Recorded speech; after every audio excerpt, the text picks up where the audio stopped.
আমি এখন এই মুহূর্তে বাংলাদেশের প্রধানমন্ত্রী হিসেবে নিজেকে দাবি করি, তাহলে তার মন্তব্য কি করবেন আপনি বলেন?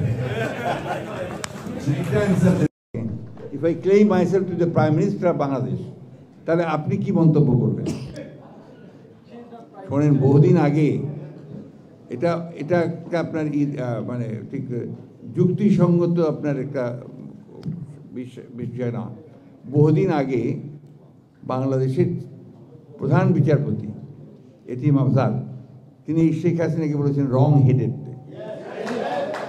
She is wrong headed lady, তুমি যখন যা খুশি তাই বলে যান।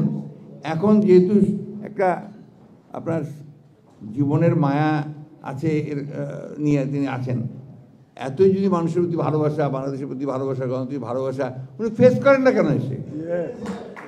আমাদের নেত্রী দেশনেত্রী বেগম খালেদা জিয়া কোনোদিন দেশ ছেড়ে চলে যাননি, আর উনি প্রত্যেকবার দেশ ছেড়ে চলে গেছেন, পালিয়ে গেছেন, লিভিং এ সাইড হার পার্টি। তার দলের সমস্ত নেতাকর্মীদের কী অবস্থায় আছে না আছে কিচ্ছু না জেনে তিনি পালিয়ে গেলেন। তো এইকে আপনারা এখনও প্রধানমন্ত্রী বলে কথা বলবেন আমাকে?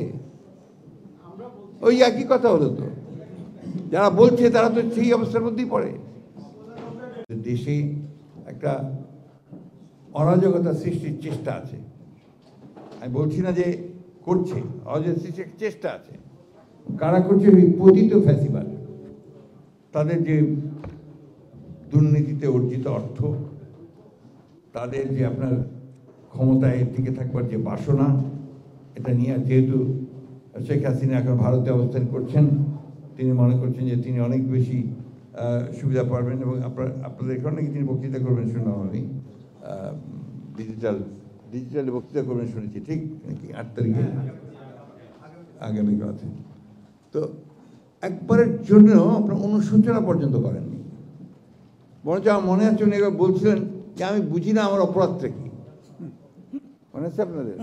উনি বলছিলেন আপনার সবচেয়ে বড় অপরাধ যে আপনি গণতন্ত্রকে ধ্বংস করেছেন, এটাই তো আপনি বুঝতে চান না। That's the whole problem. আপনি মনে করেন যেটা আপনার পৈতৃক সম্পত্তি, আপনার বাপের তালুকদারি, জমিদারি, আপনি যেভাবে চালাবেন দেশটা সেভাবে চলবে। দেশ তো সেভাবে চলবে না, চলেনি।